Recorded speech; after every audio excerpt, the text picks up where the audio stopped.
बोलो श्री सद्गुरुदेव महाराज की जय। श्री राधा कृष्ण भगवान की जय। श्रीमद् भागवत महापुराण की जय। जय जय श्री राधे, जय जय श्री राधे, जय जय श्री राधेश्याम।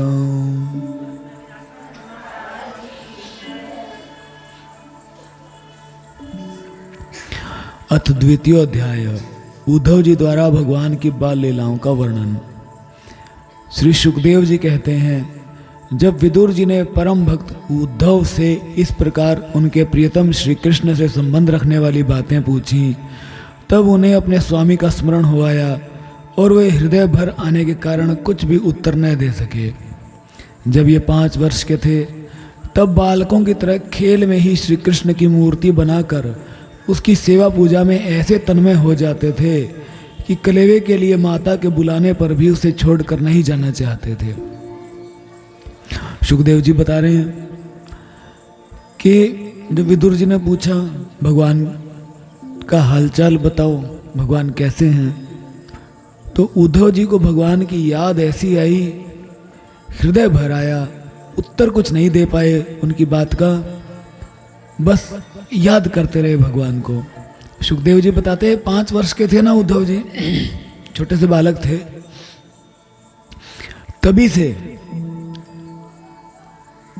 दूसरे बच्चे तो दूसरे खेल खेलते थे।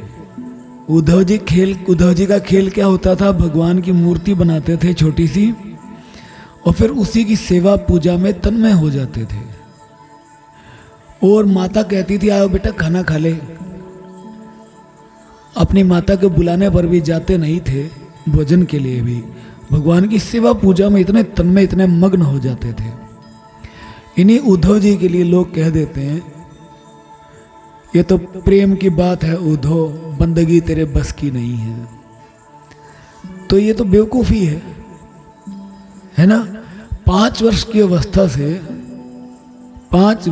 अवस्था से जो भगवान की सेवा पूजा में इतने मग्न हैं कि उन्हें भोजन की भी सुध नहीं है।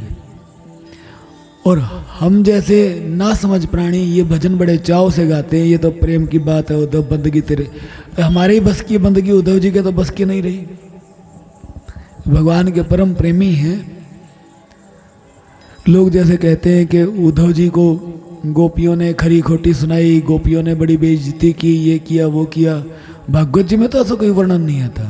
भागवत में तो सीधा वर्णन आता है, उद्धव जी गए हैं, गोपियों ने स्वागत किया उद्धव जी का। भगवान श्री कृष्ण के लिए थोड़ा बहुत बोली हैं गोपियां कि हमें छोड़कर चले गए, निर्मोही हैं, लेकिन उद्धव जी का कोई अपमान नहीं किया। और उद्धव जी तो पहले से ही परम भक्त थे, बस गोपियों का संग मिलने से उनकी भक्ति और अधिक बढ़ गई। क्यों? जब दो भक्त मिलते हैं तो भगवान के प्रति उनका प्रेम और अधिक प्रगाढ़ होता बढ़ता ही है। एक भक्त अगर किसी सांसारिक प्राणी से मिलेगा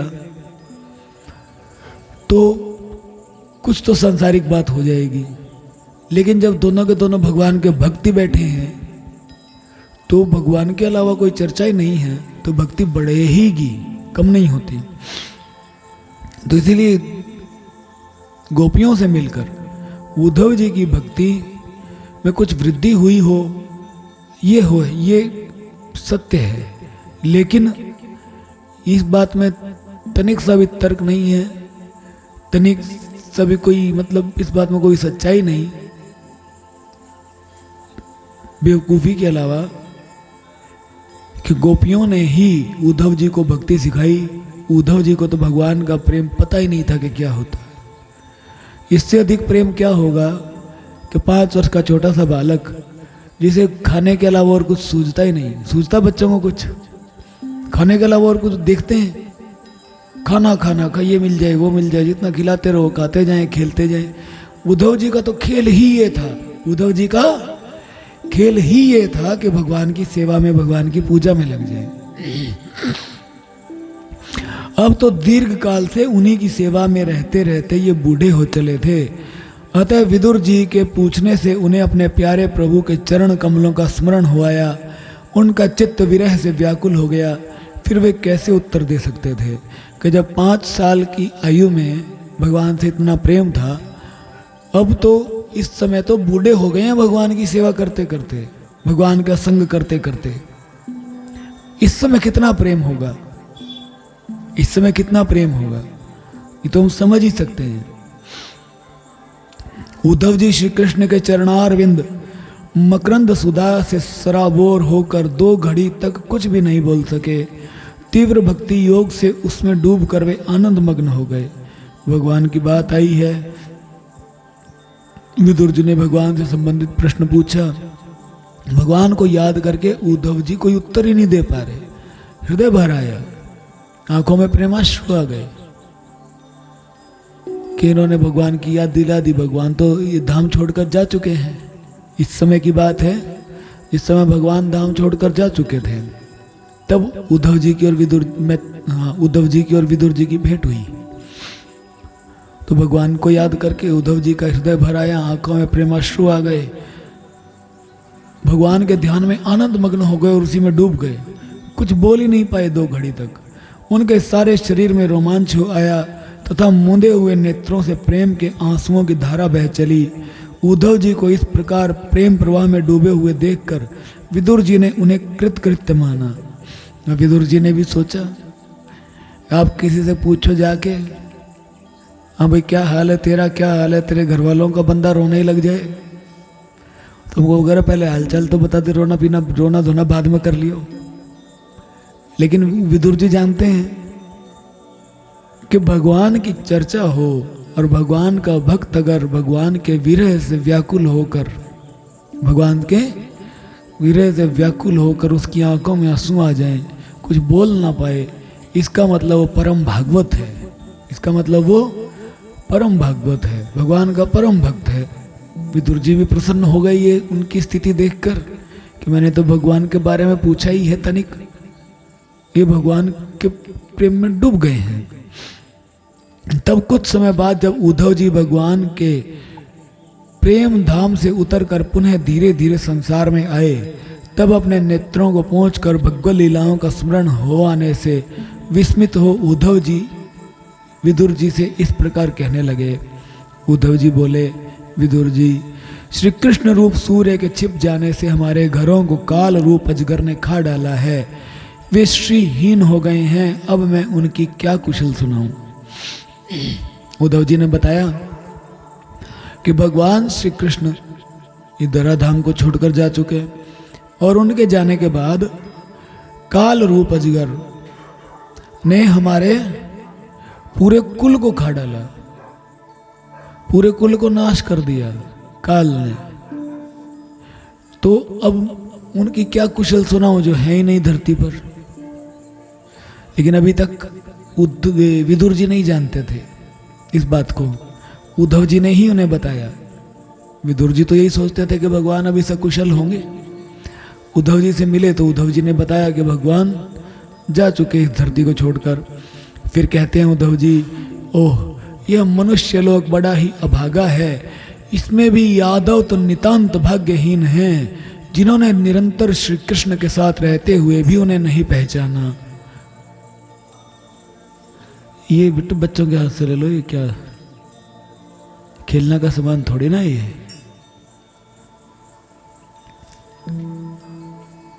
कह रहे हैं कि मनुष्य लोग बड़ा अभागा है। क्यों अभागा है? भगवान आए धरती पर, भगवान को भगवान नहीं समझा, साधारण इंसान समझा। उसके बाद इस मनुष्य लोक में भी जो यादव हैं, यदुवंशी हैं, वो तो नितांत भाग्यहीन हैं, बहुत अधिक भाग्यहीन हैं। क्यों? मनुष्य लोक में तो धरती पर तो आए भगवान, किसी को दिखे किसी को नहीं दिखे, लेकिन यादवों के साथ रहे, वो फिर भी भगवान के प्रभाव को ना जान सके। भगवान ने नित्य निरंतर अलग अलग लीलाएं की, भगवान के प्रभाव को, भगवान के स्वरूप को वो ना जान सके, इसलिए अभागे हैं। वैसे तो लोग कहते हैं कि वो भाग्यशाली हैं जिनके बीच भगवान आए, भाग्यशाली हैं जिनके बीच भगवान आए, जिनके बीच भगवान रहे। लेकिन उद्धव जी क्या कह रहे हैं? वो भाग्यशाली नहीं, अभागे हैं, भाग्यहीन हैं। क्यों भाग्यहीन हैं? भगवान के साथ रहकर भी भगवान को न जान सके। भगवान के साथ रहकर भी भगवान को ना जान सके। तुम्हें मिल जाए हीरे और तुम कांच सोच के उन्हें बिखेरते फिरो, और जब पता चले कि मेरे पास तो हीरे थे, अब बचा ही नहीं एक भी, कांच सोच के मैंने फेंक दिए सारे एक एक करके, तो हम सारी दुनिया से सबसे अधिक अभागा अपने आप को ही मानेंगे। अरे दूसरों के पास तो हीरा था ही नहीं, वो कदर क्या करता। मेरे पास तो हीरा था तो भी मैंने कदर नहीं जानी। मेरे पास तो हीरा था, मैंने तब भी कदर न जानी उसकी। इसीलिए हम सबसे ज्यादा अभागे। फिर कह रहे हैं उद्धव जी कि यादव नितांत अभागे रहे, क्योंकि भगवान साथ में रहे फिर भी भगवान को उन्होंने पहचाना नहीं। जिस तरह अमृत में चंद्रमा के समुद्र में रहते समय मछलियां उन्हें नहीं पहचान सकी थी कि चंद्रमा जब समुद्र में रहता था अमृत प्रदान करने वाला, तो मछलियां नहीं जान सकी ये चंद्रमा क्या दे सकता है। ऐसे ही यादव भगवान के साथ रहे, लेकिन ये नहीं जान सके कि भगवान हैं और हमें मुक्ति भी दे सकते हैं। यादव लोग मन के भाव को ताड़ने वाले बड़े समझदार और भगवान के साथ एक ही स्थान में रहकर क्रीड़ा करने वाले थे, तो भी उन सब ने समस्त विश्व के आश्रय सर्वंतर्यामी श्री कृष्ण को एक श्रेष्ठ यादव ही समझा कि जो ये यादव थे कि मन के भाव को ताड़ने वाले, ऐसे वैसे नहीं थे। भगवान के साथ में रहने वाले जो यदुवंशी थे ऐसे वैसे नहीं थे, मन के भाव को ताड़ लेते थे। लोग मन में सोचते क्या हैं वो जान जाते थे, समझदार थे, भगवान के साथ रहते थे, भगवान के साथ खेलते थे, लेकिन तब भी सबके आत्मा भगवान श्री कृष्ण को उन्होंने यही सोचा कि एक श्रेष्ठ यादव यदुवंशी ही है, इससे अधिक कुछ नहीं। किंतु भगवान की माया से मोहित इन यादवों और इनसे व्यर्थ का वैर ठानने वाले शिशुपाल आदि के अवहेलना और निंदा सूचक वाक्यों से भगवत प्राण महानुभावों की बुद्धि भ्रम में नहीं पड़ती थी। कह लेकिन भगवान की माया से मोहित थे ये लोग, तो जो भगवान के साथ रहे उन्हें पहचाना नहीं, लेकिन फिर भी जो भगवान के भक्त थे, भगवान के जो भक्त थे उनकी बुद्धि भ्रम में नहीं पड़ती थी, वो जानते थे कि भगवान हैं। जैसे विदुर जी, उद्धव जी, भीष्म पितामह और बहुत सारे भक्त जो भगवान के स्वरूप को जानते थे, जिन्होंने कभी तप नहीं किया, उन लोगों को भी इतने दिनों तक दर्शन देकर अब उनकी दर्शन लालसा को तृप्त किए बिना ही वे भगवान श्री कृष्ण अपने त्रिभुवन मोहन श्री विग्रह को छिपाकर अंतर्धान हो गए हैं, और इस प्रकार उन्होंने मानो उनके नेत्रों को ही छीन लिया है कि जिसने कभी तपस्या भी नहीं की होगी उनको भी भगवान ने लंबे समय तक दर्शन दिया। लेकिन ये हकीकत है, जिसने भजन नहीं किया भगवान का, भगवान सामने खड़े हो तो भी हम उन्हें इंसान सोच कर निकल जाएंगे, लेकिन जिसने भजन किया है, नामदेव जी के सामने भगवान कुत्ते के रूप में आए, नामदेव जी पहचान गए कि भगवान है, साधारण कुत्ता नहीं है। कुत्ते के रूप में भगवान आए, नामदेव जी की रोटी छीन कर भाग गए। नामदेव जी पीछे पीछे घी का कटोरा लेके जा रहे हैं, स्वामी रुको, स्वामी रुको, स्वामी ठहरो, घी तो लगा लो, रूखी मत खाओ। आगे पहुंचे तो भगवान अपने स्वरूप में प्रकट हो गए। नामदेव जी ने प्रणाम किया, आशीर्वाद लिया। भगवान हमारे पास आ जाए, कुत्ता बन के हमारी रोटी लेके भागे तो हम क्या करेंगे, घी देंगे कि डंडा? भगवान भी कहेंगे ये अच्छा भक्त था, इसके पास पहुंच गया मैं। हम नहीं पहचान पाएंगे। क्यों? क्योंकि हम तपस्या से हीन हैं, हम भगवान की भक्ति से हीन हैं। दुर्योधन को भगवान ने विश्व रूप दिखाया अपना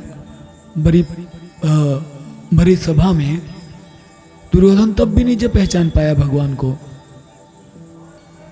तब भी भगवान को पहचान नहीं पाया कि भगवान है। अर्जुन को भगवान ने विराट स्वरूप दिखाया महाभारत के युद्ध में, फिर भी बाद में कह देता था अर्जुन कभी कभी कि मैं धनुर्धारी अर्जुन, मैंने महाभारत जीत ली। भगवान कहते रहे कितनी बार समझाऊं तुझे समझ नहीं आता। जबकि भगवान का प्रेमी भी था। लेकिन तब भी जब तक हमारे ऊपर से माया का प्रभाव पूर्णतः मिट नहीं जाता, तब तक हम भगवान के वास्तविक स्वरूप को जान नहीं पाते। भगवान का भजन किए बिना भगवान की प्राप्ति असंभव है, चाहे भगवान हमारे सामने खड़े हों, चाहे भगवान सामने खड़े हों। अगर हम भजन से हीन हैं, भक्ति से हीन हैं, तो भगवान हमारे सामने खड़े हुए भी ऐसे हैं जैसे करोड़ों किलोमीटर दूर हों। अगर हम भगवान की भक्ति से युक्त हैं, तो चाहे भगवान करोड़ों किलोमीटर दूर हों, तब भी ऐसे हैं जैसे हमारे saamne खड़े हों। फिर कहते हैं उद्धव जी कि जिन भगवान ने अपनी योग माया का प्रभाव दिखाने के लिए मानव लीलाओं के योग्य जो दिव्य श्री विग्रह प्रकट किया था, वह इतना सुंदर था कि उसे देखकर सारा जगत तो मोहित हो ही जाता था। वे स्वयं भी विस्मित हो जाते थे। सौभाग्य और सुंदरता की पराकाष्ठा थी उस रूप में, उससे आभूषण भी विभूषित हो जाते थे। भगवान ने जो रूप धारण किया, अब तो उस रूप को भगवान ने अंतर्धान कर लिया। अरे लेकिन योग माया का प्रभाव दिखाने के लिए भगवान ने जो रूप धारण किया था कि इतना सुंदर था, सारा जगत मोहित हो जाता था। और कभी भगवान आईने में देखते थे ना, वो सोचते थे मैं इतना सुंदर हूं। भगवान जान जाते थे गलती नहीं लोगों की मुझ पर मोहित हो जाए, मुझसे प्रेम करने लगे, मैं हूं ही ऐसा। तो कहते सुंदरता की पराकाष्ठा थी उस रूप में, और आभूषण भी विभूषित हो जाते थे। साधारण इंसान सुंदर सुंदर कपड़े, सुंदर सुंदर आभूषण डालता है, क्यों डालता है?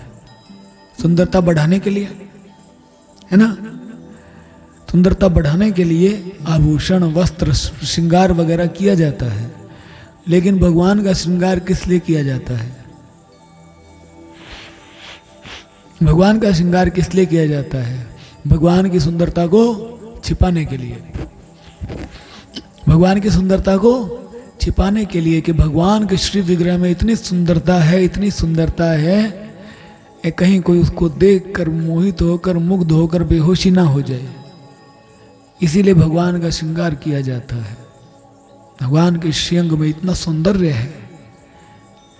भगवान वो वस्त्र डाल लेते थे ना, वो वस्त्र चमक उठते थे कि भगवान ने डाले हैं।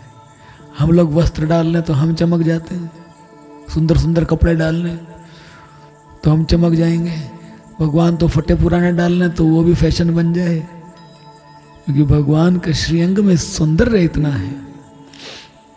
धर्मराज युधिष्ठिर के राजसूय यज्ञ में जब भगवान के उस नयनाभिराम रूप पर लोगों की दृष्टि पड़ी थी, तब त्रिलोकी ने यही माना था कि मानव सृष्टि की रचना में विधाता की जितनी चतुराई है, सब इसी रूप में पूरी हो गई है। कि युधिष्ठिर जी के यज्ञ में गए भगवान, जिसने भी देखा तो यही सोचने लगे कि बनाने वाले ने सारी सुंदरता तो इसी रूप में डाल दी कि बाकी संसार के लिए तो कुछ बचा ही नहीं है। उनके प्रेम पूर्ण हास्य, विनोद और लीला में चितवन से सम्मानित होने पर ब्रज बालाओं की आंखें उन्हीं की ओर लग जाती थीं, और उनका चित्त भी ऐसा तल्लीन हो जाता था कि वे घर के काम धंधों को अधूरा ही छोड़कर जड़ पुतलियों की तरह खड़ी रह जाती थी। भगवान श्री कृष्ण को जब देखती थी व्रजबालाएं, तो अपने घर के काम धंधे सब भूल जाती थी। घर परिवार, अपने पति, बालक, सास ससुर, माता पिता, भाई बहन सब भूल जाती थी। भगवान को देखकर भगवान को ही देखती रह जाती थी। भगवान श्री कृष्ण जब जाते थे गौवें चराने सुबह सुबह, तो गोपियां छत पर चढ़ जाती भगवान के रूप का दर्शन करने के लिए,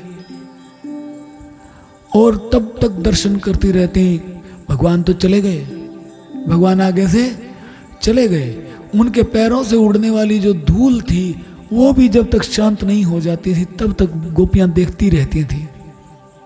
संध्या के समय जब भगवान श्री कृष्ण की बांसुरी की आवाज आती, गोपियां समझ जाती कि कन्हैया अब आ गए हैं। गौवें चराकर सारे घर का काम धंधा सब कुछ छोड़कर फिर चढ़ जाती छत पर कि अब फिर से भगवान का दर्शन कर लूं। और फिर गालियां देते विधाता को कि तूने रात किस लिए बनाई, रात ना होती तो हम शायद सारा दिन भगवान का ध्यान करते, सारा दिन भगवान का दर्शन कर सकते थे।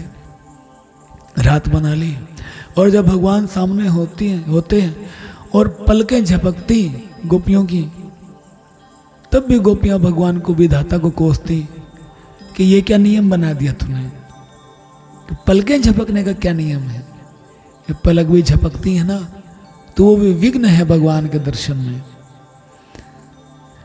फिर कहते हैं कि चराचर जगत और प्रकृति के स्वामी भगवान ने अपने शांत रूप महात्माओं को अपने ही घोर रूप असुरों को सताए जाते देखा, तब वे करुणा भाव से द्रवित हो गए और अजन्मा होने पर भी अपने अंश बलराम जी के साथ काष्ठ में अग्नि के समान प्रकट हुए। कि जब भगवान ने देखा कि मेरे ही शांत रूप है महात्मा, जो महात्मा जन है भगवान के शांत रूप, और असुर हैं कह रहे हैं भगवान के ही रूप हैं वो भी, लेकिन वो घोर रूप है भगवान के। तो भगवान के घोर रूप असुरों के द्वारा भगवान के शांत रूप महात्मा जब सताए जाने लगे, तब उन पर करुणा करने के लिए भगवान बलराम जी के साथ यदुवंश में प्रकट हुए और अजन्मा होकर भी वसुदेव जी के यहाँ जन्म लेने की लीला करना, सबको अभय देने वाला होने पर भी मानो कंस के भय से व्रज में जाकर छिप रहना और अनंत पराक्रमी होने पर भी काल यवन के सामने मथुरापुरी को छोड़कर भाग जाना, भगवान की ये लीलाएं याद आकर मुझको बेचैन कर डालती हैं। उद्धव जी कह रहे हैं भगवान अजन्मा थे, अजन्मा हैं, फिर भी लीला करने के लिए जन्म की लीला की वसुदेव जी के यहाँ, और सबको अभय देने वाले, सबका डर दूर करने वाले भगवान कंस के डर से छुप कर रहे ब्रज में। मैं मथुरा में नहीं रहूंगा, यहाँ रहूंगा तो मार डालेगा कंस मुझे। और भगवान जो सबको अभय देते हैं, सबका डर दूर करते हैं, मानो कंस से डरने की एक लीला कर रहे हैं। भगवान जानते थे, देखो कृष्ण रूप में आए हैं हम,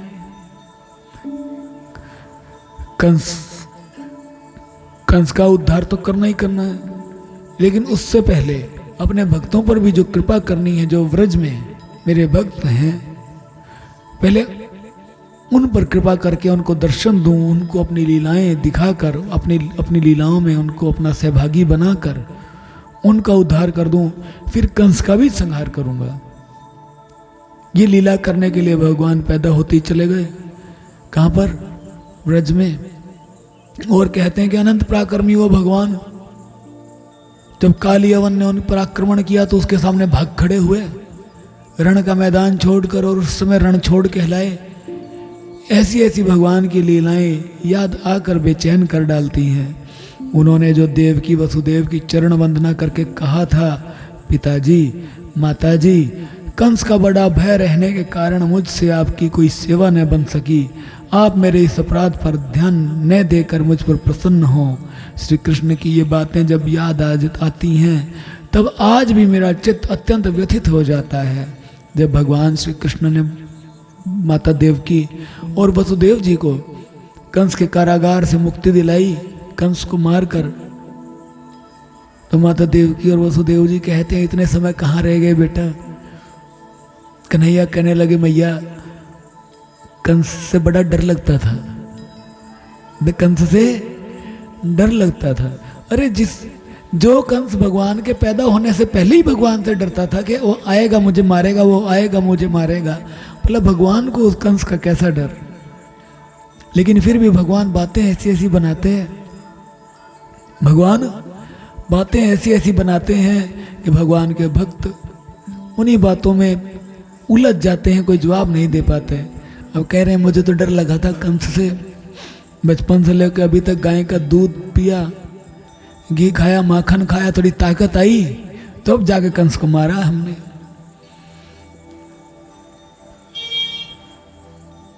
जिन्होंने काल रूप अपने भ्रुकुटी विलास से ही पृथ्वी का सारा भार उतार दिया था, उन श्री कृष्ण के पाद पद्म पराग का सेवन करने वाला ऐसा कौन पुरुष है जो उसे भूल सके। आप लोगों ने राजसूय यज्ञ में प्रत्यक्ष ही देखा था कि श्री कृष्ण से द्वेष करने वाले शिशुपाल को वह सिद्धि मिल गई जिसकी बड़े बड़े योगी भली भांति योग साधना करके स्पृहा करते रहते हैं। उनका विरह भला कौन सह सकता है कि भगवान के जो प्रेमी हैं भगवान का विरह कैसे सह लें। शिशुपाल भगवान से नफरत करता था, भगवान को गालियां देता था, लेकिन भगवान को याद करता था।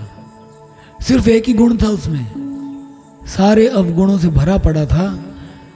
भगवान को याद करता था, लेकिन याद करता कैसे था? गालियां दे दे के, गालियां दे दे के सारा दिन भगवान को गालियां देता रहता। इतनी देता कि गालियां दे दे के भगवान को लिए बुरा भला बोल बोल के जब उसका गला सूख जाता ना तो कहता पानी दो मुझे। पानी पी के फिर भगवान को कोसना शुरू कर देता।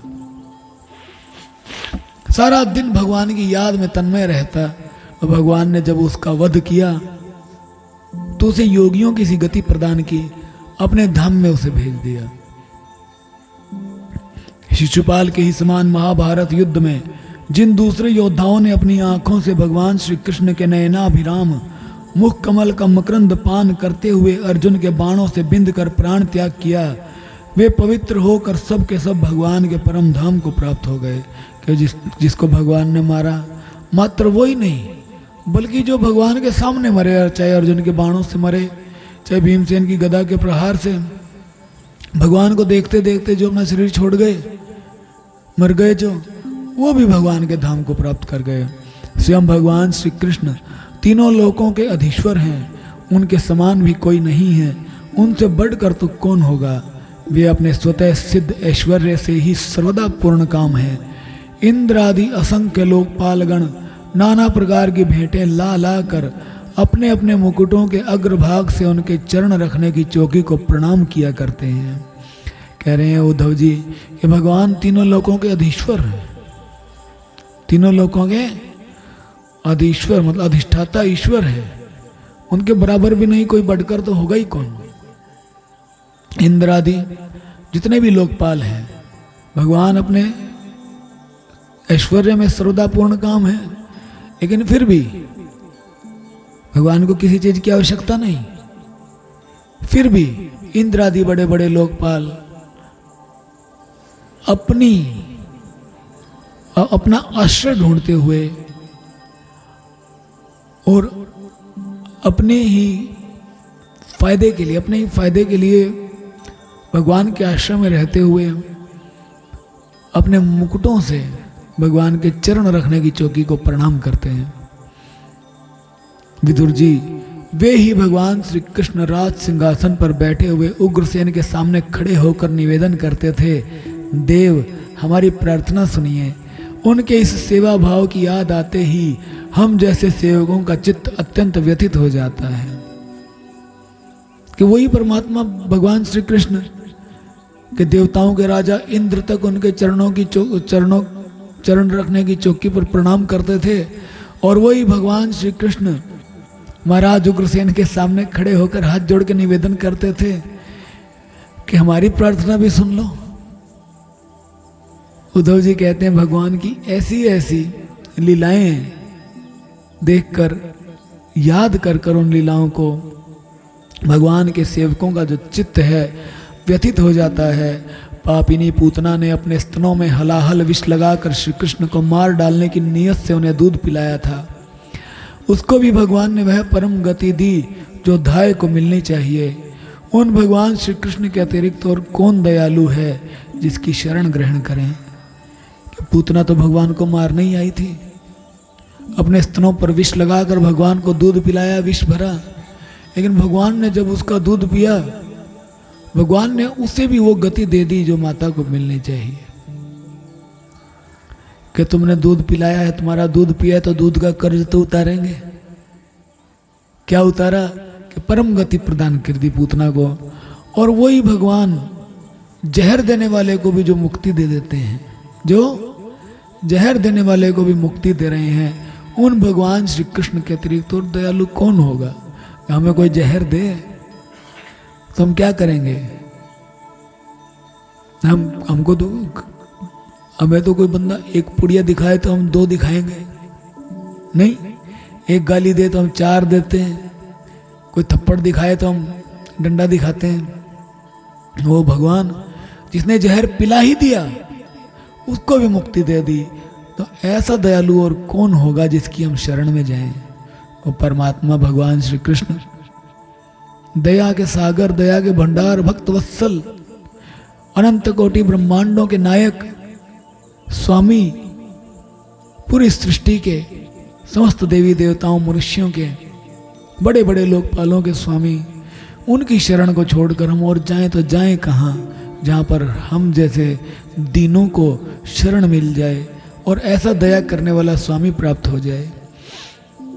मैं असुरों को भी भगवान का भक्त समझता हूँ, क्योंकि वैर भाव जनित क्रोध के कारण उनका चित्त सदा श्री कृष्ण में लगा रहता था और उन्हें रणभूमि में सुदर्शन चक्रधारी भगवान को कंधे पर चढ़ाकर झपटते हुए गरुड़ जी के दर्शन हुआ करते थे।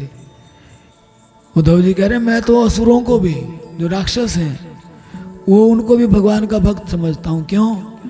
क्योंकि वो वैर भाव से ही सही लेकिन भगवान को याद करते थे, भगवान को याद करते थे, चाहे दुश्मनी से करते थे। और जब भगवान को याद करते थे तो उनका चित्त सदा भगवान श्री कृष्ण में लगा रहता था। शिशुपाल गाली देता था भगवान को पानी पी पी कर।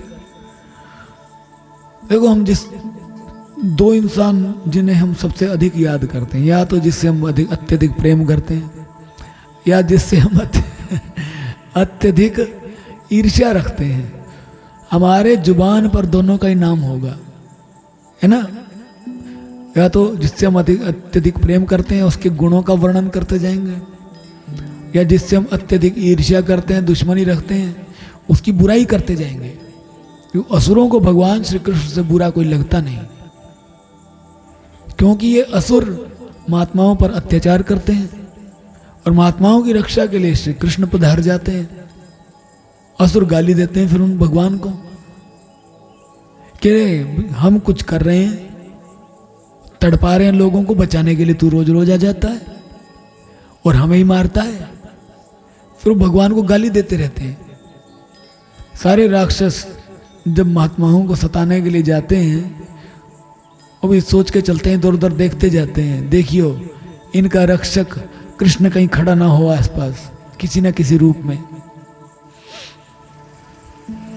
ब्रह्मा जी की प्रार्थना से पृथ्वी का भार उतार कर उसे सुखी करने के लिए कंस के कारागार में वसुदेव देवकी के यहाँ भगवान ने अवतार लिया था। उस समय कंस के डर से पिता वसुदेव जी ने उन्हें नंद बाबा के व्रज में पहुंचा दिया था। वहां वे बलराम जी के साथ 11 वर्ष तक इस प्रकार छिप कर रहे कि उनका प्रभाव व्रज के बाहर किसी पर प्रकट नहीं हुआ। ब्रह्मा जी ने प्रार्थना की कि प्रभु पृथ्वी का भार उतारो, इस पृथ्वी पर जो असुर हैं, राक्षस हैं, वो लोग राजा बन गए हैं और राजाओं का रूप धारण करके पूरी पृथ्वी को प्रताड़ित कर रखा है। जब ब्रह्मा जी ने ऐसे प्रार्थना की, भगवान कृष्ण रूप में आए यदुवंश में, कंस के कारागार में भगवान माता देवकी के गर्भ से उत्पन्न हुए। तब वसुदेव जी ने कंस के डर से, कंस मार देगा मेरे बालक को, 6 बालक पहले मार दिए उसने, 7वीं कन्या थी, कंस के हाथ में तो कन्या ही लगी, 8वें ही भगवान श्री कृष्ण आए हैं कि कहीं कंस मेरे बालक को मार ना दे। भगवान श्री कृष्ण को नंद बाबा के घर व्रज में छोड़ आए और वहां पर भगवान 11 वर्ष तक रहे। बलराम जी के साथ 11 वर्ष तक अपने प्रभाव को छिपा कर रहे और यमुना के उपवन में, जिसके हरे भरे वृक्षों पर कलरव करते हुए पक्षियों के झुंड रहते हैं, भगवान श्री कृष्ण ने बछड़ों को चराते हुए ग्वाल बालों की मंडली के साथ विहार किया था। वे व्रजवासियों की दृष्टि आकृष्ट करने के लिए अनेकों बाल लीला उन्हें दिखाते थे। कभी रोने लगते थे, कभी हंसने और कभी सिंह शावक के समान मुग्ध दृष्टि से देखते। फिर कुछ बड़े होने पर वे सफ़ेद बैल और रंग बिरंगी शोभा की मूर्ति गौओं को चराते हुए अपने साथी गोपों को बांसुरी बजा बजा कर रिझाने लगे। इसी समय जब कंस ने उन्हें मारने के लिए बहुत से मायावी और मनमाना रूप धारण करने वाले राक्षस भेजे, तब उनको खेल ही खेल में भगवान ने मार डाला, जैसे बालक खिलौनों को तोड़ फोड़ डालता है। भगवान व्रज में अपनी लीलाएं कर रहे थे। कंस रोज की रोज किसी न किसी राक्षस को भेजता रहता और भगवान उसका संहार करते रहते और कालिया नाग का दमन करके विष मिला हुआ जल पीने से मरे हुए ग्वाल बालों और गौओं को जीवित कर उन्हें कालिया देह का निर्दोष जल पीने की सुविधा कर दी। भगवान श्री कृष्ण ने बड़े हुए धन का सद्व्यय कराने की इच्छा से श्रेष्ठ ब्राह्मणों के द्वारा नंद बाबा से गोवर्धन पूजा रूप गोयज्ञ करवाया। भद्र, इससे अपना मान भंग होने के कारण जब इंद्र ने क्रोधित होकर व्रज का विनाश करने के लिए मूसलधार जल बरसाना आरंभ किया, तब भगवान ने करुणावश खेल ही खेल में छत्ते के समान गोवर्धन पर्वत को उठा लिया और अत्यंत घबराए हुए व्रजवासियों की तथा उनके पशुओं की रक्षा की। कि भगवान ने कालिया नाग का दमन किया। उसके बाद जब भगवान श्री कृष्ण ने नंद बाबा आदि गोपों को कहा कि इंद्र की पूजा मत करो, पूजा करनी है तो गोवर्धन की करो, इंद्र नाराज हो गए और इंद्र ने मूसलाधार वर्षा शुरू कर दी ब्रज में। सारे के सारे ग्वाल बाल अपने पशुओं को लेकर आए कि कन्हैया रक्षा करो। भगवान श्री कृष्ण ने खेल ही खेल में गोवर्धन को उठा लिया और सभी व्रजवासियों की और उनकी पशुओं की रक्षा की। संध्या के समय जब सारे वृंदावन में शरद के चंद्रमा की चांदनी छिटक जाती, तब श्री कृष्ण उसका सम्मान करते हुए मधुर गान करते और गोपियों के मंडल की शोभा बढ़ाते हुए उनके साथ रास विहार करते। इति श्रीमद्भागवते महापुराणे पारमहंस्यां संहितायां तृतीय स्कंधे विदुर उद्धव संवादे द्वितीयोऽध्यायः। अथ तृतीयोऽध्यायः भगवान के अन्य लीला चरित्रों का वर्णन। उद्धव जी कहते हैं, इसके बाद श्री कृष्ण अपने माता पिता देवकी वसुदेव को सुख पहुंचाने की इच्छा से बलदेव जी के साथ मथुरा पधारे और उन्होंने शत्रु समुदाय के स्वामी कंस को ऊंचे सिंहासन से नीचे पटक कर तथा उसके प्राण लेकर उसकी लाश को बड़े जोर से पृथ्वी पर घसीटा। उद्धव जी बता रहे हैं, भगवान की लीलाएं सारी की सारी याद आ गई। समस्त लीलाओं का वर्णन करते जा रहे हैं उद्धव जी। भगवान श्री कृष्ण ने कालिया नाग का दमन किया, इंद्र का मान भंग किया, गोवर्धन को धारण करके गोपियों के साथ रास रचाकर उन्हें परमात्मा की प्राप्ति करवाई, अपने प्रेम से परिपूर्ण किया। और उसके बाद भगवान श्री कृष्ण गए बलराम जी के साथ मथुरा में जाकर कंस का संहार किया। उसके पश्चात सांदीपनी मुनि के द्वारा एक बार उच्चारण किए हुए सांगोपांग वेद का अध्ययन करके दक्षिणा स्वरूप उनके मरे हुए पुत्र का पंचजन नामक राक्षस के पेट से ला कर दे दिया। कंस को मारा। उसके बाद मथुरा में रहने लगे। सांदीपनी मुनि के पास गए शिक्षा लेने के लिए, पढ़ाई करने। अब भगवान श्री कृष्ण को सांदीपनी मुनि बस एक बार पढ़ाते, भगवान उसे याद कर लेते, एक बार सिखाते, भगवान सीख जाते। 64 दिन में 64 कलाएं भगवान सीख गए। 64 दिन में 64 कलाएं सीख गए। हमें 64 दिन में एक अध्याय याद ना हो, एक श्लोक नहीं याद होता है ना। भगवान ने 64 दिन में 64 कलाएं सीख ली। कि आज बुद्ध ने सिखाया सितार बजाना, सांदीपनी मुनि ने आज सिखाया, शाम तक पूरा का पूरा सीख लिया। अगले दिन ढोलक पे आए, शाम तक पूरी ढोलक सीख गए। ऐसे भगवान ने 64 दिनों में 64 कलाएं सीख ली। और एक बार मंत्र उच्चारण कर देते सांदीपनी मुनि, भगवान और बलराम जी को उसी समय कंठस्थ हो जाता, याद हो जाता। भगवान तो समस्त ज्ञान देने वाले हैं, समस्त ज्ञान देने वाले हैं, ज्ञान के अधिष्ठाता हैं भगवान श्री कृष्ण। वो तो दुनिया को दिखाने के लिए कि हाँ शिक्षा के लिए गुरु की आवश्यकता है, सांदीपनी मुनि के पास गए। और जब सांदीपनी मुनि को गुरु दक्षिणा देने का समय आया, तो सांदीपनी मुनि का जो बेटा मर चुका था, यमलोक से उसको वापिस लाकर भगवान श्री कृष्ण ने दे दिया कि दक्षिणा के रूप में ये लो आपका मरा हुआ बेटा, जीवित करके भगवान ने दे दिया। भीष्मक नंदिनी रुक्मिणी के सौंदर्य से अथवा रुक्मी के बुलाने से जो शिशुपाल और उसके सहायक वहां आए हुए थे। उनके सिर पर पैर रखकर गांधर्व विधि के द्वारा विवाह करने के लिए अपनी नित्य संगिनी रुक्मिणी को वे वैसे ही हरण कर लाए जैसे गरुड़ अमृत कलश को ले आए थे। उसके बाद भगवान ने क्या किया, रुक्मिणी जी का हरण करके लाए और उनसे विवाह किया। तत्पश्चात स्वयंवर में 7 बिना नथे हुए बैलों को नाथ कर नागनजिती सत्या से विवाह किया। इस प्रकार मान भंग हो जाने पर मूर्ख राजाओं ने शस्त्र उठाकर राजकुमारी को छीनना चाहा। तब भगवान श्री कृष्ण ने स्वयं बिना घायल हुए अपने शस्त्रों से उन्हें मार डाला। कि राजा नगनजित थे, उनकी बेटी थी नागनजिती, का नाम था सत्या। उसका स्वयंवर था। उसके स्वयंवर में राजा नगनजित ने एक शर्त रखी, एक मनुष्य 7 बैलों को एक साथ नाथ दे।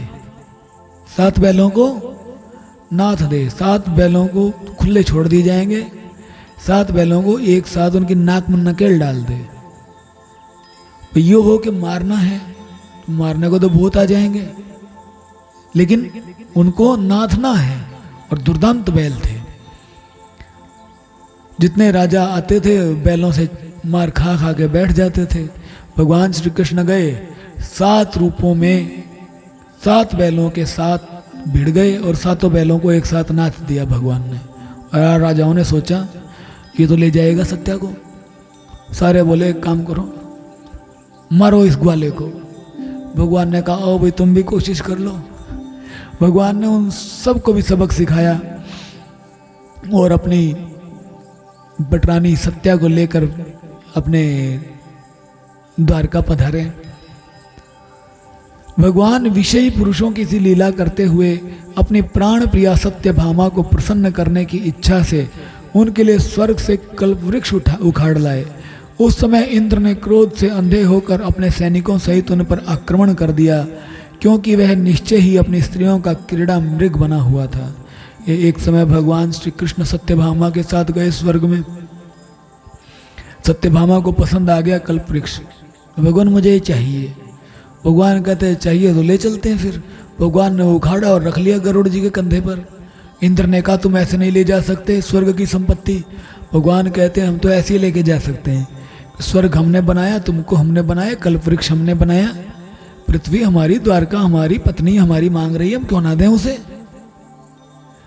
लेकिन इंद्र तो पागल हो गया, भगवान के ऊपर ही शस्त्र प्रहार कर दिया। भगवान ने कहा ये ले, जिस राक्षस को तू मार नहीं पाया, जिस राक्षस ने तेरी रातों की नींद हराम कर रखी थी, उस राक्षस को मारने के लिए तूने मुझे बुलाया, उसको मार के अभी अभी मैं आया हूं तो मुझसे युद्ध करने लग गया। ऐसा ही होता है इंसान के साथ। तुम किसी का काम कर दो, किसी का काम कर दो, सामने वाले का काम निकल गया, उसके बाद तुम पर ही हावी होने की कोशिश करेगा। इंसान तो इंसान, देवता भी ऐसे हैं। बताओ, देवताओं को जो राजा इंद्र है उसी की बुद्धि ऐसी है। जिस राक्षस से ये इंद्र घबराया हुआ था, भगवान के पास गया, भगवान रक्षा करो। भगवान ने उस राक्षस को मारा और आज भगवान के सामने ऐठ के दिखा रहा है को नहीं ले जा सकते तुम। भगवान ने कहा क्यों नहीं ले जा सकते? कि तेरे बाप को भी मार के आए, तेरे भी लगा देंगे 2-4 कान के नीचे। लगाया, भगवान ने सिखाया सबक इंद्र को भी। और वो कल्प वृक्ष उखाड़ कर ले आए और सत्यभामा के आंगन में लगा दिया। अपने विशाल लील डोल से आकाश को भी ढक देने वाले अपने पुत्र भौमासुर को भगवान के हाथ से मरा हुआ देखकर पृथ्वी ने जब उनसे प्रार्थना की, तब उन्होंने भौमासुर के पुत्र भगदत्त को उसका बचा हुआ राज्य देकर उसके अंतःपुर में प्रवेश किया। वहां भौमासुर द्वारा हर कर लाई हुई बहुत सी राजकन्याएं थीं। वे दीन बंधु श्री कृष्णचंद्र को देखते ही खड़ी हो गईं और सबने महान हर्ष, लज्जा एवं प्रेम पूर्ण चितवन से तत्काल ही भगवान को पति रूप में वर्ण कर लिया। ये वही राक्षस है, भौमासुर पृथ्वी का बेटा है, जिससे इंद्र परेशान था। इंद्र की माता अदिति के कुंडल निकाल के ले गया छीन के, ऐसे छीने के कान ही फाड़ दिए माता अदिति के। इंद्र भागा भागा गया भगवान श्री कृष्ण के पास। भगवान हमारी तो बेइज्जती हो गई। हमारी माँ के कान का कुंडल छीन के ले गया। कुंडल भी लौटाओ, हमारा स्वर्ग भी लौटाओ। भगवान ने स्वर्ग भी लौटाया, सब कुछ किया। इसी भौमासुर ने 16,000 राजकन्याओं को बंदी बनाकर रखा था। कहता था 21,000 हो जाएंगे ना, इकट्ठे शादी करूंगा सबसे। उससे पहले भगवान के हाथों मारा गया। और जब इन राजकन्याओं ने भगवान श्री कृष्ण को देखा, भगवान पर मोहित होकर सब ने मन ही मन भगवान को अपना पति स्वीकार कर लिया। और उनकी भक्ति को देखकर, उनके समर्पण को देखकर भगवान ने भी उनका पाणी ग्रहण किया। तब भगवान ने अपनी निज शक्ति योग माया से उन ललनाओं के अनुरूप उतने ही रूप धारण कर उन सब का अलग अलग महलों में एक ही मुहूर्त में विधिवत पाणी ग्रहण किया। 16,000 राजकन्याएं थी, भगवान ने 16,000 रूप धारण करके एक ही मुहूर्त में एक ही समय सबके साथ विवाह किया। कई लोग कहते हैं कि भगवान ने इतने सारे ब्याह किए, हम भी कर सकते हैं। कर लो, कर लो भैया, कौन रोक रहा है? और तुम पे अपनी एक तो संभलती नहीं, तुम भगवान की बराबरी करोगे? 16,000 हैं, कितनी? 16,000। और भगवान ने तो 16,000 रूप धारण करके एक ही मुहूर्त में सबसे विवाह कर लिया और सबके लिए महल भी बना के दे दिए। क्या कोई मनुष्य कर सकता है ऐसा? बिल्कुल भी नहीं। तो इसीलिए उन भगवान की बराबरी ना करें, जो भगवान ने शिक्षा दी उस पर चलें। और फिर भी इंसान सोचे कि नहीं मैं तो कर लूंगा, कोई बहुत अमीर हो, कहीं मैं 16,000 का खर्चा मैं उठा सकता हूँ। बेशक उठा सकता हो, तो भी क्या गोवर्धन उठा सकता है? नहीं उठा सकता। भगवान ने तो उठाया था। भगवान की बराबरी करनी है तो शुरुआत से करो। सबसे पहले हलाहल विष पियो गिलास भर के, जो पूतना ने भगवान को पिलाया। अगर तुम बच जाओ उस विष से तो कालिया नाग को नाथ के आओ, वहां से भी बच जाओ तो गोवर्धन उठाओ, वो भी उठा लो तो कोई बात नहीं, करा लो तुम 16,000। लेकिन अगर ये सब नहीं कर सकते तो जो एक है उसी का पालन पोषण अच्छे से कर लो, उसी के लिए ईमानदार होके रहो। अपनी लीला का विस्तार करने के लिए उन्होंने उनमें से प्रत्येक के गर्भ से सभी गुणों में अपने ही समान 10-10 पुत्र उत्पन्न किए। सभी पत्नियों से 10-10 पुत्र भगवान के हुए। और जब काल यवन जरासंध और शालवादी ने अपनी सेनाओं से मथुरा और द्वारकापुरी को घेरा था, तब भगवान ने निज जनों को अपनी अलौकिक शक्ति देकर उन्हें स्वयं मरवाया था। भगवान ने कालियवन जरासंध शालवादी को मरवाया। कैसे? खुद नहीं मारा उन्हें बल्कि मरवाया। अलौकिक शक्ति अपनी दी। कालियवन को मरवाया अपने भक्त के हाथों, जरासंध मरा भीम के हाथों। भीम को शक्ति भगवान ने दी, अन्यथा भीम में कहाँ इतना दम था कि जरासंध को मार दे। भीम बेचारा रोज जरासंध को मारता है, जीवित हो जाता। रोज जरासंध को मारता है, जीवित हो जाता। 2 टुकड़े कर दिए, फिर से जुड़ जाते और फिर भीम को मारने लगते। भीम कहता भगवान ये नहीं हाथ काबू आने वाला लगता है। भगवान कहते अरे भैया युद्ध करता हुआ ना, युद्ध में ज्यादा मत खो जाया कर, एक बार मेरी तरफ भी देख लिया कर। भगवान ने जरासंध को मारने का तरीका बताया, तब जाके जरासंध मरा। शंबर द्विविध बाणासुर मुर बलवल तथा दंतवक्त्र आदि अन्य योद्धाओं में से किसी को उन्होंने स्वयं मारा था और किसी को दूसरों से मरवाया। इसके बाद उन्होंने आपके भाई धृतराष्ट्र और पांडु के पुत्रों का पक्ष लेकर आए हुए राजाओं का भी संहार किया, जिनके सेनापति जिनके सेना सहित कुरुक्षेत्र में पहुंचने पर पृथ्वी डगमगाने लगी थी।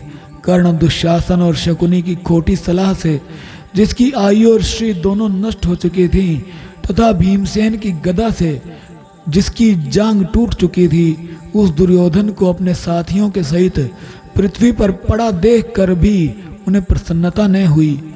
वे सोचने लगे यदि द्रोण, भीष्म, अर्जुन और भीमसेन के द्वारा इस 18 अक्षौहिणी सेना का विपुल संहार हो भी गया तो इससे पृथ्वी का कितना भार हल्का हुआ।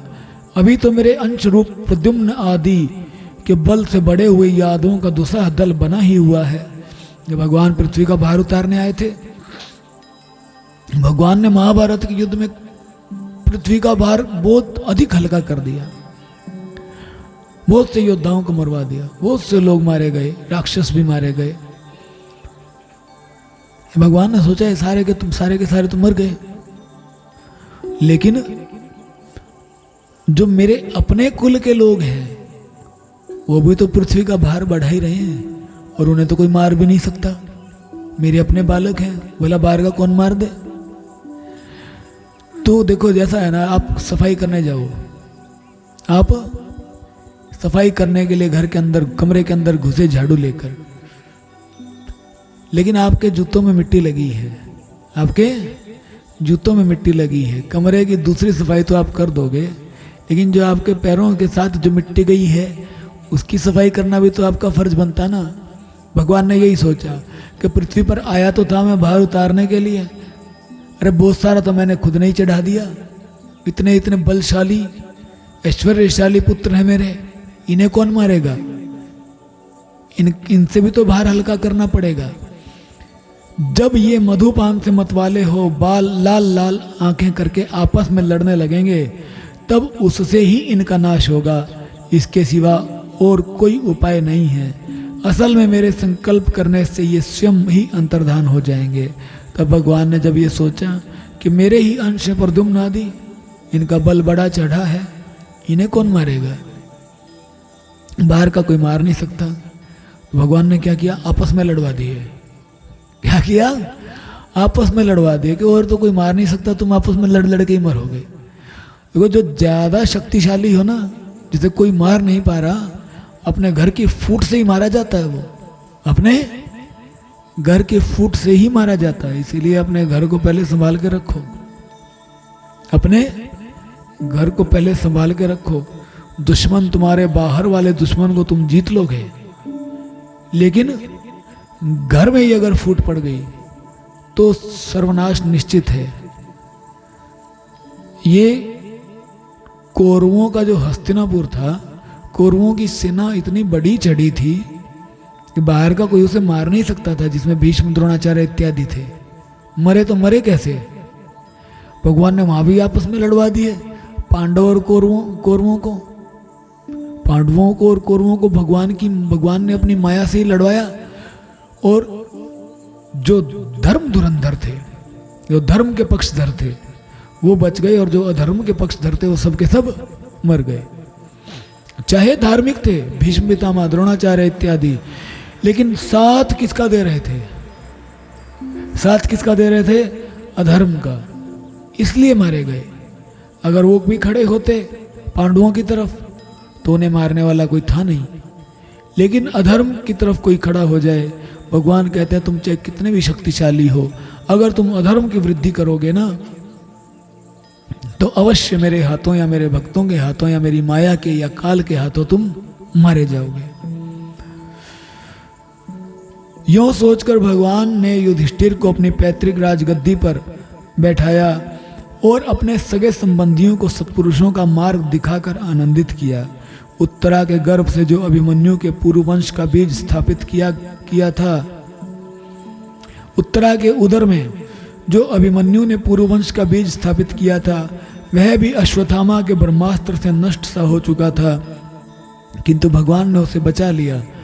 उन्होंने धर्मराज युधिष्ठिर से 3 अश्वमेध यज्ञ करवाए और वे भी श्री कृष्ण के अनुगामी होकर अपने छोटे भाइयों की सहायता से पृथ्वी की रक्षा करते हुए बड़े आनंद से रहने लगे। विश्वात्मा श्री भगवान ने भी द्वारकापुरी में रहकर लोक और वेद की मर्यादा का पालन करते हुए सब प्रकार के भोग भोगे, किंतु सांख्य योग की स्थापना करने के लिए उनमें कभी आसक्त नहीं हुए। उद्धव जी बता रहे हैं विदुर जी को कि भगवान श्री कृष्ण ने कौरवों को मरवाकर अपने भक्त युधिष्ठिर जी को राजगद्दी पर बैठाया। उनका जो पैतृक संपत्ति थी, उनकी जो पैतृक संपत्ति थी वो उन्हें दिलाई। खुद द्वारका में रहे भगवान, बहुत सारे भोगों को भी भोगा, लेकिन भक्ति योग की स्थापना करने के लिए उन भोगों में कभी आसक्त नहीं हुए, भोगों में आसक्त कभी नहीं हुए। जब भगवान श्री कृष्ण रहते थे ना व्रज में, गोपियों के साथ रास विहार करते थे। उस समय एक बार दुर्वासा ऋषि आए व्रज में ही। गोपियों को पता चला, बोलने लगे कन्हैया दुर्वासा ऋषि आए हैं, हम चाहते हैं उनकी कुछ सेवा करें। भगवान ने कहा बहुत अच्छी बात है, संत आए हैं तो उनकी सेवा करो। तो सब गोपियों ने दुर्वासा ऋषि के लिए अपनी अपनी इच्छानुसार श्रद्धानुसार पकवान बनाए। किसी ने कुछ बनाया, किसी ने कुछ, और बहुत सी गोपियां, हजारों गोपियां वो सारा का सारे पकवान भोजन लेकर दुर्वासा ऋषि की तरफ चल दी। रास्ते में आती यमुना जी बह रही थी पूरे आवेग से, तीव्र गति से, पानी लबालब भरा हुआ। गोपियों ने भगवान श्री कृष्ण से कहा कि कान्हा हम सेवा करना चाहती हैं दुर्वासा ऋषि की, लेकिन ये यमुना हमारी सेवा में बाधा है। कुछ ऐसा हो सकता है कि हमें रास्ता मिल जाए कहीं से। भगवान ने कहा तुम एक काम करो, यमुना जी के किनारे जाओ, यमुना जी को बोलो, यही यमुना अगर कृष्ण नैष्ठिक ब्रह्मचारी है तो हमें रास्ता दे दो। गोपियों ने भगवान की बात मानी और जाकर यमुना जी से प्रार्थना की कि यमुना जी अगर हमारे प्रियतम श्री कृष्ण नैष्ठिक ब्रह्मचारी हैं तो उनके ब्रह्मचर्य का वास्ता आप हमें रास्ता दे दो। यमुना जी का जल उसी समय दो हिस्से में बट गया और गोपियां पार कर गई यमुना जी को पार करके पहुंची द्वारका दुर्वासा ऋषि के पास। उनको भोजन करवाने के लिए बैठी, ये ऋषिवर ये भोजन आप कीजिए।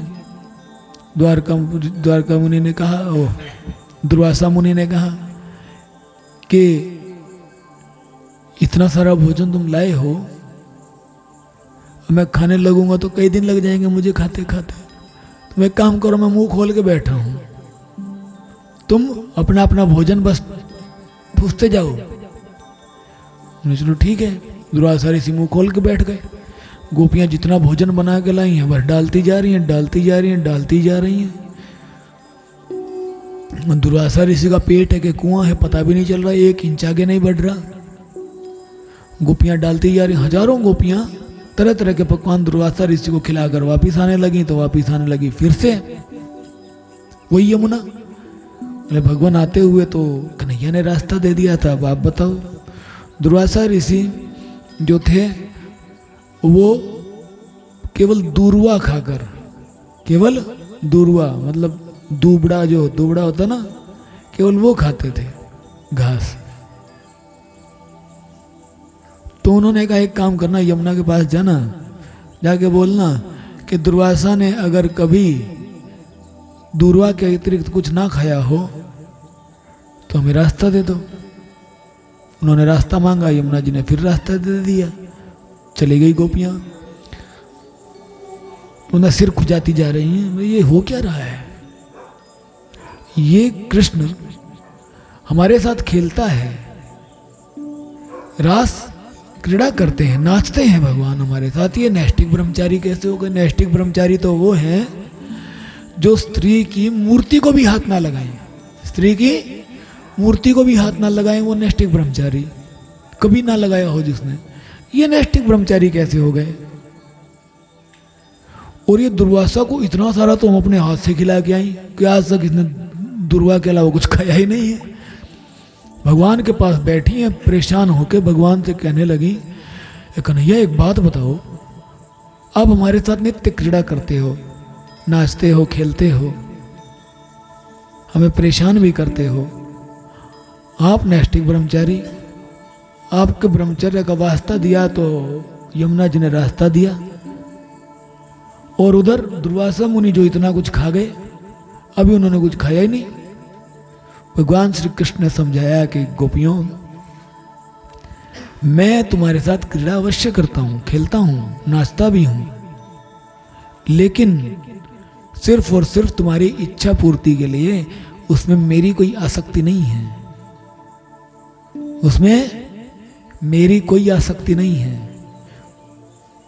सिर्फ और सिर्फ अपने भक्त की इच्छा पूर्ण करने के लिए मैं उनके साथ तरह तरह की लीलाएं करता हूँ। अपने भक्त की इच्छा पूर्ण करने के लिए उनके साथ तरह तरह की लीलाएं करता हूँ। मेरी इन भोगों में, इन कर्मों में कोई आसक्ति नहीं है। इन कर्मों में मुझे कोई आनंद, कोई खुशी नहीं है। मैं अपने स्वरूप में ही रमण करता हूँ, आत्माराम हूँ। मैं अपने आत्मा में खुश हूँ, मुझे उससे अतिरिक्त और कुछ चाहिए नहीं। इसीलिए मैं तुम्हारे साथ क्रीड़ा करते हुए, नाचते खेलते हुए भी नैष्ठिक ब्रह्मचारी ही हूँ। गोपियां कहती चलो ठीक है, तुम्हारी तो मान ले। और वो दुर्वासा ऋषि जो इतना खा गए, बोले उनकी भी यही बात है कि सिर्फ और सिर्फ जो तुम उनके लिए पकवान बना कर लेकर गई थी, तुम्हारी सेवा स्वीकार करने के लिए उन्होंने उस भोजन को खाया। अन्यथा उस भोजन में उनकी कोई आसक्ति नहीं थी। उस भोजन में उन्हें तनिक सा भी स्वाद नहीं आया। और न तो एक इंसान खा जाए 1000 औरतों का बनाया हुआ खाना है। घर में एक औरत खाना बनाती है और 10 बंदे खाते हैं उसे। कभी कभी तो वो भी बचा देते हैं। वो एक दुर्वासा मुनि हजारों का खा गए।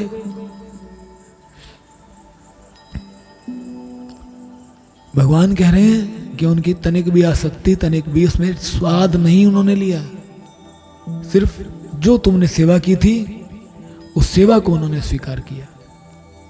तो भगवान श्री कृष्ण भोगों में रहे, संसार में रहे, भोगों को भोगा भी, लेकिन कभी उनमें आसक्त नहीं हुए।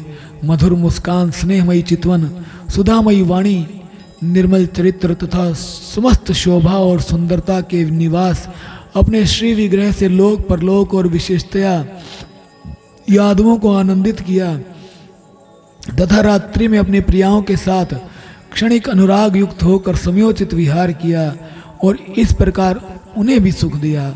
इस तरह बहुत वर्षों तक विहार करते करते उन्हें गृहस्थ आश्रम संबंधी भोग सामग्रियों से वैराग्य हो गया। ये भोग सामग्रियां ईश्वर के अधीन हैं और जीव भी उन्हीं के अधीन हैं। जब योगेश्वर भगवान श्री कृष्ण को ही उनसे वैराग्य हो गया, तब भक्ति योग के द्वारा उनका अनुगमन करने वाला भक्त तो उन पर विश्वास ही कैसे करेगा कि जितनी भोग सामग्रियां, उद्धव जी बता रहे हैं, ये भगवान के अधीन है। जितनी भोग सामग्रियां हैं भगवान के अधीन है, जीव भी उन्हीं के अधीन। जिसको भगवान ने बनाया है, देखो आप जिसको बनाते हो उससे आप आसक्ति तोड़ सकते हो।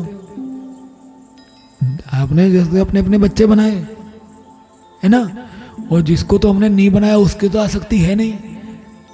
जिन्होंने हमें बनाया उनसे भी आसक्ति नहीं है हमारी इतनी। जिनको हमने बनाया ना उनमें आसक्ति बहुत अधिक है। लेकिन भगवान के द्वारा बनाए हुए ये भोग हैं, भोग सामग्रियां उन्हीं भगवान के अधीन है, जीव भी उनके अधीन है। और भगवान श्री कृष्ण ने जिन भोगों को बनाया है, भगवान ही उनसे वैराग्य रखते हैं, भगवान ही उनमें राग नहीं करते। अपने द्वारा बनाई हुई चीजों को भगवान ही राग नहीं करते, तो भगवान के भक्त जो जानते हैं कि भगवान से भिन्न है, वो भला उन पे राग कैसे करें, उनमें विश्वास कैसे करें। भगवान का भक्त तो उन पर बिल्कुल विश्वास नहीं करता, क्योंकि वो भगवान का अनुगमन करता है, भगवान के दिखाए हुए रास्ते पर चलता है। एक बार द्वारकापुरी में खेलते हुए यदुवंशी और भोजवंशी बालकों ने खेल खेल में कुछ मुनीश्वरों को चिढ़ा दिया। तब यादव कुल का नाश ही भगवान को अभीष्ट है, यह समझकर उन ऋषियों ने बालकों को शाप दे दिया। इसके कुछ ही महीने बाद भावीवश वृष्णि, भोज और अंधकवंशी यादव बड़े हर्ष के साथ रथों पर चढ़कर प्रभास क्षेत्र को गए। वहां स्नान करके उन्होंने उस तीर्थ के जल से पितर, देवता और ऋषियों का तर्पण किया तथा ब्राह्मणों को श्रेष्ठ गोएं दी। उन्होंने सोना, चांदी, शैया, वस्त्र, मृग चर्म, कंबल, पालकी, रथ, हाथी, कन्याएं और ऐसी भूमि जिससे जीविका चल सके तथा नाना प्रकार के सरस अन्न भी भगवद अर्पण करके ब्राह्मणों को दिए। इसके पश्चात गो और ब्राह्मणों के लिए ही प्राण धारण करने वाले उन वीरों ने पृथ्वी पर सिर टेक कर उन्हें प्रणाम किया। आगे बता रहे हैं उद्धव जी कि भगवान श्री कृष्ण के जो बालक थे, द्वारकापुरी के जो बच्चे थे, वो खेल खेल में कुछ मुनियों का उन्होंने अपमान किया, ऋषियों का अपमान कर दिया खेल खेल में। तो ऋषियों ने सोचा कि भगवान ही चाहते हैं कि कुल नष्ट हो जाए। उन्होंने शाप दे दिया तुम्हारा कुल नष्ट होगा। उसके कुछ समय के बाद प्रभास क्षेत्र में गए तीर्थ यात्रा करने समस्त यादव। वहां पर जाकर उन्होंने ब्राह्मणों को यथा योग्य दान दक्षिणा दी। उसके बाद आपस में लड़ लड़ के ही मर गए। तो भगवान ने, आगे भागवत जी में आएगा, भगवान समस्त युद्धवंशी बालकों को समझाते हैं कि बच्चों कहीं पर भी गड़बड़ करना, ब्राह्मणों के साथ मेरे भक्तों के साथ मत उलझना, नष्ट हो जाओगे। लेकिन ये भूल गए और उन्होंने भगवान के भक्तों का, संतों का ही अपमान कर दिया और पूरा का पूरा कुल नष्ट हो गया। भगवान ने इसमें ये शिक्षा दी है, भगवान ने ये लीला करके शिक्षा दी है कि मेरे भक्तों का, संतों का अपमान करने वाला चाहे मेरा बालक ही क्यों ना हो, वो भी सकुशल नहीं रह सकता। तो बाकी दूसरों का तो होगा ही क्या। इसीलिए जीव को चाहिए कि गलती हो जाए, कहीं पर भी हो सकती है। कहते हैं इंसान गलतियों का पुतला है, गलतियां करता है, लेकिन गलती से भी संतों का अपमान मत करो। संतों का अपमान किया, संतों से अगर तुम विमुख हो गए, भगवान कह रहे हैं मैं अब मेरे अपने बच्चे नष्ट हो गए, तुम कौन होते हो।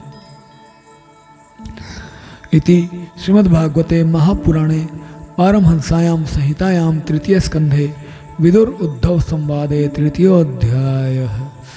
बोलो श्री सतगुरुदेव महाराज की जय, श्री राधा कृष्ण भगवान की जय, श्रीमद्भागवत महापुराण की जय। जय जय श्री राधे, जय जय श्री राधे, जय जय श्री राधे श्याम।